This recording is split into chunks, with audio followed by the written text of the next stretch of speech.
Welcome to the deep dive. Today we're exploring something I think everyone experiences, that sense of inner knowing. Yeah, that little voice, or maybe a gut feeling, a hunch. Exactly. Some traditions even have a word for it, right? Prajna? That's the one. Yeah. And it's not just some vague idea. We've looked at sources that map out how to actually recognize and, importantly, trust this kind of non-rational wisdom. It sounds crucial. Well, it is. And what's really fascinating is how deep this goes, biologically, I mean. How so? Our ability to sense ourselves internally, what's going on inside, it actually evolved way before our senses focused outward, like hearing and sight. Wow. Okay, so it's old. Ancient, really. It's described as this ancient and fundamental neural architecture. It's basically the bedrock for the very first sense of consciousness, even back in the womb. So it's wired in from the start. It's not something we just learn. Pretty much. Okay, so our mission today then is to really dig into that. How can you, listening right now, turn your attention inward and use this body wisdom to navigate things? Yeah, navigate life's challenges maybe more gracefully, more authentically. It starts with understanding how our basic sense of self is even formed. Let's get into that foundation. Right, so if we're talking foundations, a good place to start is with the neuroscientist Antonio Damasio. Okay. He talks about this primal feeling of being, this basic sense of self. And the key thing is, it doesn't come from thinking about who you are. Now, where does it come from then? It comes from the constant stream of information flowing into the brain from the skin inward, all those internal signals. It's a continuous status report from the body. Exactly. And that slow, steady buildup creates this nonverbal core sense of like this here-ness, our fundamental identity. Okay, so that's the baseline feeling.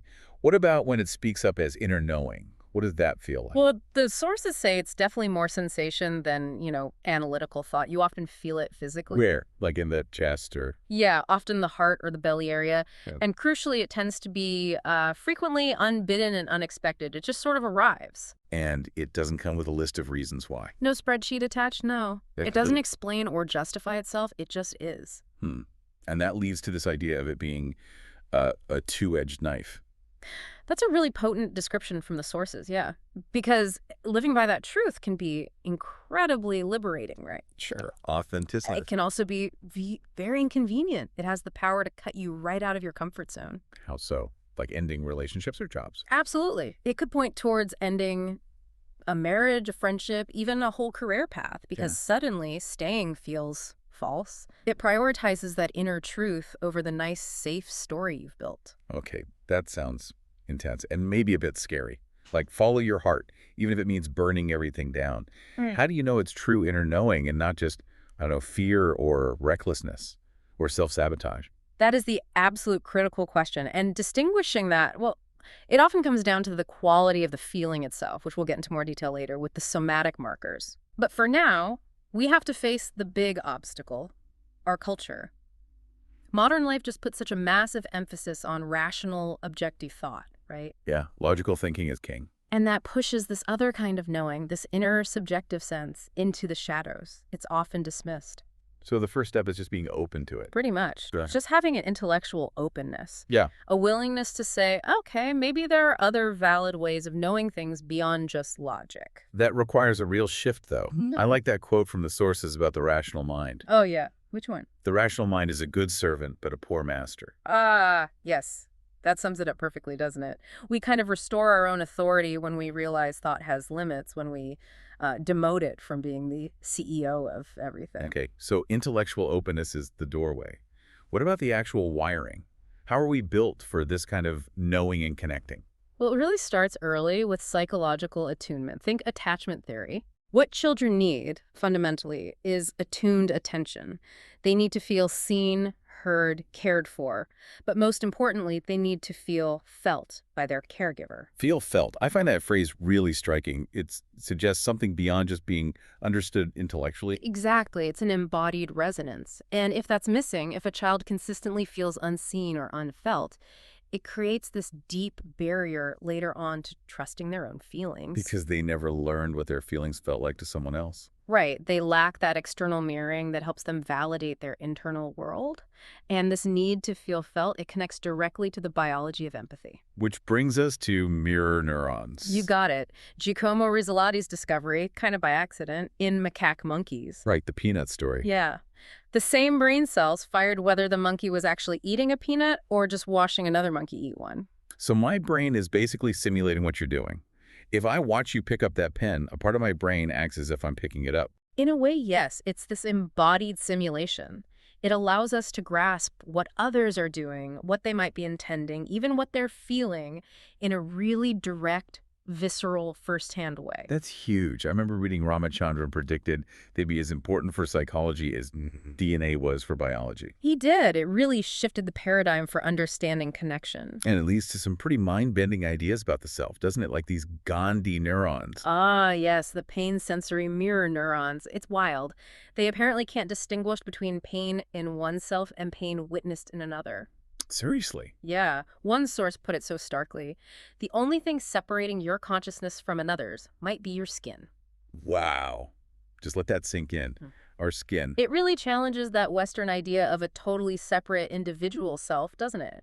It points much more towards interdependence being wired into us. Definitely. Okay, that's a lot about connection outward. How do we bring it back inward? What are the terms for this self-sensing process? Okay, two key terms here. First is interoception. Interoception. Think of that as the body's objective physiological reporting system. It's your brain sensing your heart rate, your breathing, your gut sensations, all that stuff happening inside, often below conscious awareness. Like knowing your heart's racing before you even label the feeling as fear. Precisely. And that biological input feeds into the more subjective experience, which Eugene Gendlin called Felt sensing. exactly felt sensing. That's the pre-verbal, kind of fuzzy, whole body sense you get about something. It's that initial gut feeling about a situation or a decision before you've put words to it. That sense that arises from the body and mind before they are split apart, as the source said. Yeah, it's vague, maybe a bit unknown, but it's definitely there. Okay, so we have this incredibly sophisticated internal system. Why is it so hard to hear sometimes? Why does it get drowned out? The noise. That's the big problem. Most of those gut feelings or hunches get filtered through our strongest attachments, meaning fear and desire. We want certain outcomes, or we're afraid of others, and that strong emotional charge just completely obscures the quieter signal of truth. Right, makes sense. And we also have to be really careful about another kind of distortion, inflation or grandiosity. What do you mean by that? Well, sometimes people claim inner knowing to justify being absolutely certain they're right, maybe in a way that harms others. Think of dictators or certain cult leaders. Okay, that false certainty. Exactly. It uses the language of inner knowing, but it feels very different. It's often loud, aggressive, needs to prove itself. True knowing tends to be quieter, doesn't need to force itself on anyone. Got it. But for most of us, the noise isn't that extreme, right? It's more subtle. Usually, yeah. Right. It often comes down to these simple, core limiting beliefs we carry around. Things we picked up in childhood. Often, yeah. And they're usually really short, like slogans, 7 words or less, the sources suggest. Yeah. Things like, well, the two big ones, the grandmothers of all limiting beliefs are apparently, I am not enough and something is wrong with me. Oof. Those pack a punch. They do, and uncovering them is key because they act like filters on everything we perceive, including our inner guidance. So how do we get past the filter? Is there a method? Yes, thankfully. The sources lay out a really practical 5-step inquiry practice. It's designed to help you bypass the noisy belief and connect with that deeper truth. Okay, let's walk through it, maybe with an example. Like, say I'm considering a new job opportunity, but that I'm not enough belief kicks in. I'm not qualified. Perfect example. Okay, so step 1. You notice the physical sensation that comes with the thought, maybe tightness in your chest or a knot in your stomach. Just notice it. Okay. Step 2. Identify the actual limiting belief that's creating the sensation. So in your case, it's that thought, I'm not qualified for this role. Name it. Right.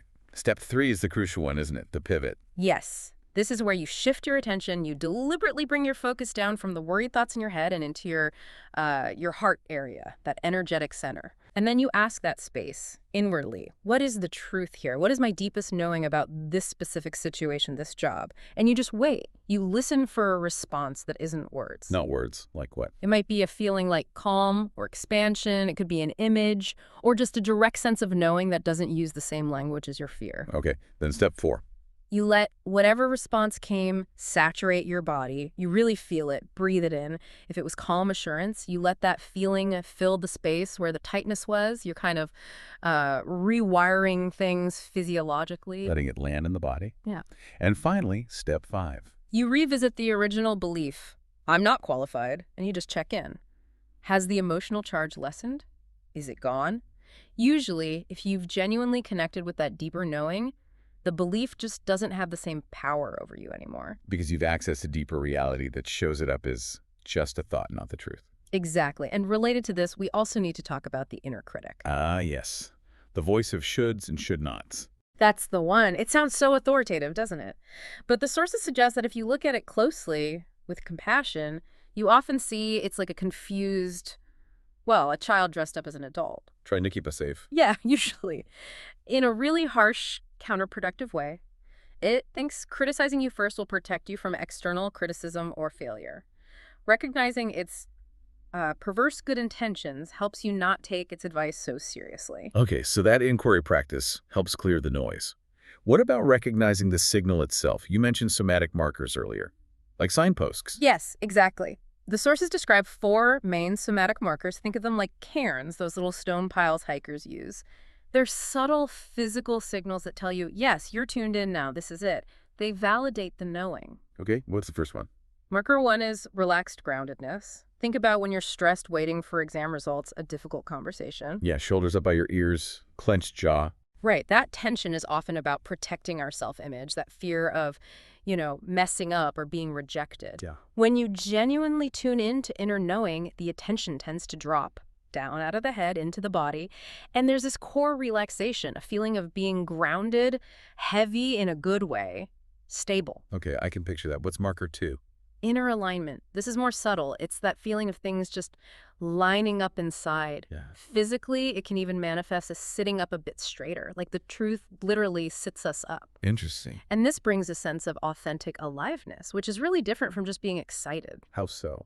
Well, excitement often needs external fuel, right? Something to chase. It can be rooted in delusion or wanting something outside yourself. Aliveness is quieter. It's just there. It's an autonomous sense of vitality from within. Got it. Marker 3. Open-heartedness. This is a big one. The heart area is seen as the primary portal for this deeper knowing. But opening it takes courage, you mentioned. It really does, because opening the heart might mean encountering old wounds stored there, grief, maybe shame, vulnerability. It's not always comfortable. But the reward. The reward is potentially immense.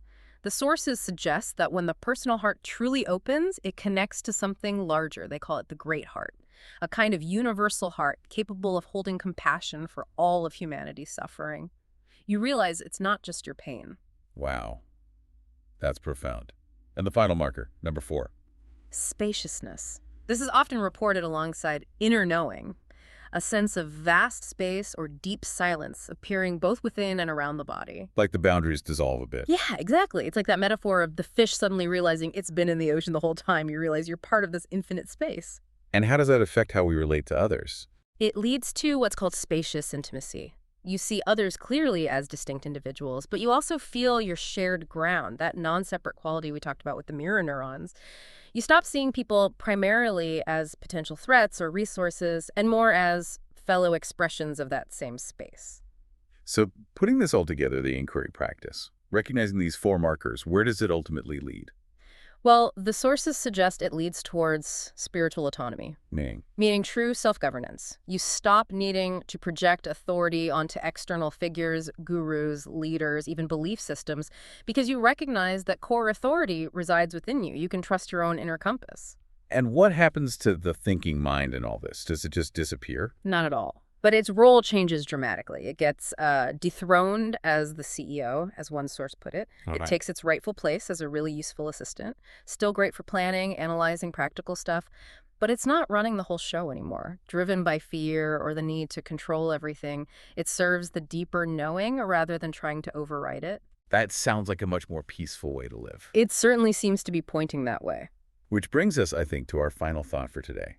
This isn't really about reaching some perfect state of inner knowing, is it? No, absolutely not. It's presented as an ongoing process. Unfolding, open-ended, really lifelong. I love Gene Klein's description of it. The European Advaita master. Yeah. He called it an ongoing crescendo. Mm. There's no finish line. It's just this perpetual discovery, moment by moment, finding the sacred in the ordinary. An ongoing crescendo. That's beautiful. It is, isn't it? And the real power, I think, lies in simply realizing that the capacity to listen, that willingness to tune in to those subtle signals from your body, that's the deepest freedom. Because that signal is always there, always honest, always present, waiting for you to turn towards it. A constant resource right under the surface. Thank you for exploring all of that with us. My pleasure. And thank you for joining us for this deep dive into the architecture of self. Yeah. See you next time.